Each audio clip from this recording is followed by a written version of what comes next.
Try to do these nice and slow. You can actually keep that right foot on there, yeah. You can just kind of go up and down. Perfect. Michael, how has your practice changed since you started? What did you start, like 3 years Started ago? about, it'll be 3 years ago in July. When I first started my practice, I really was marketing towards triathletes. And I was kind of focused on swim, bike, run, because that's what I do myself. But as I've kind of gotten out there, I realized that most people have the most amount of trouble with the run. So once I started to realize that that's the main problem that my clients were having, even as triathletes, I really just doubled down on doing as much as I can to learn everything I can about running and then help everybody become a better runner through that. Yeah, that makes sense. I've taken a ton of continuing education courses on running gait analysis, programming, coaching people, dry needling, all this kind of stuff, just to do everything I can to support the runner that's in everybody as much as possible. How long do you think you would say an average client spends with you before they go on their own, or do you see That's a great question. most patients doing, That's a good they question. keep coming to see you? That's a good question. So it really ranges, and I don't even know if I can give you any sort of like an average, but there are some people that I'll see where all they actually need is just the evaluation. I'll see them one time, I listen to what problem they're having, and I'm like, listen, all you need is just to be guided in this direction, and then for the most part, they can figure it out on their own. And then I can kind of be someone that can talk to them via email or something simple. And then there's other people that that take a little bit more work, and there's a little bit more going on, and sometimes it can take 10 or more sessions to really get someone in a really good spot. Kind of depends if like they're like an advanced runner, they've been running for several years, Yeah. like they know what they're doing. Yeah. And then there's people that are new, their gaits Yeah. screwed up, maybe Yeah, their they need to shoes are learn. completely wrong. Yeah, they need to learn. So there's really a lot of unique challenges that the runner has that traditional physical therapists really aren't trained to handle.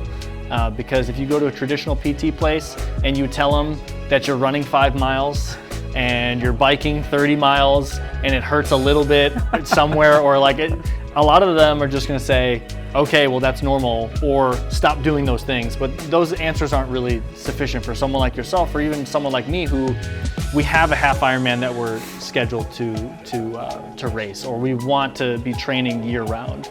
So to have someone like myself that actually knows and has experienced training for Ironman triathlons or marathons, and Right. then has the skill set to then apply it to the clientele, I think that's kind of something that separates me from other PTs. Yeah, because the body's not really designed to do some of the things that we want to do.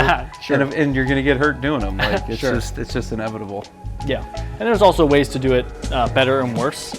And there's a lot of times I'll see people who are training for a race, or they're trying to stay healthy through running, and really the mistakes that they're having, or the problems that they're having, are a result of mistakes that they're making in their training, which some other PTs might not even catch. You mean how they're structuring it? How they're structuring the training, volume, speed. intensity, when they're doing what they're doing, and why they're doing it.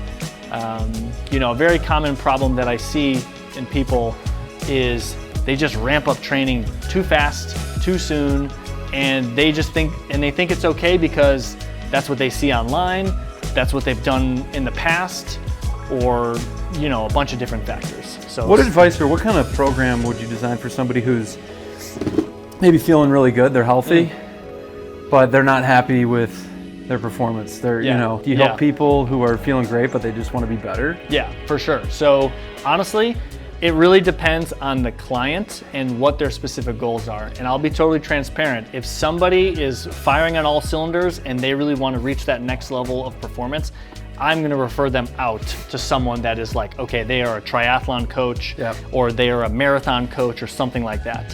Where I really operate well is helping people make the transition from being injured into returning to training. Yeah. And sometimes people need a little bit of help building consistency in training after an injury, and I help people with that.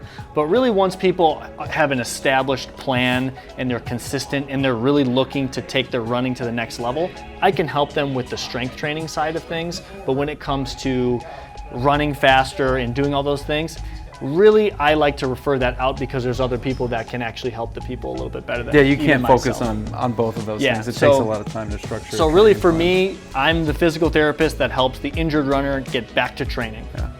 If you're in the Chicagoland area dealing with a running related injury and you're looking to get back into training or you're trying to get to your race, go to valiantphysicaltherapy.com, schedule a discovery call with me, and I'll help you get back to the point where you're training nice and healthy, just like my buddy Nate.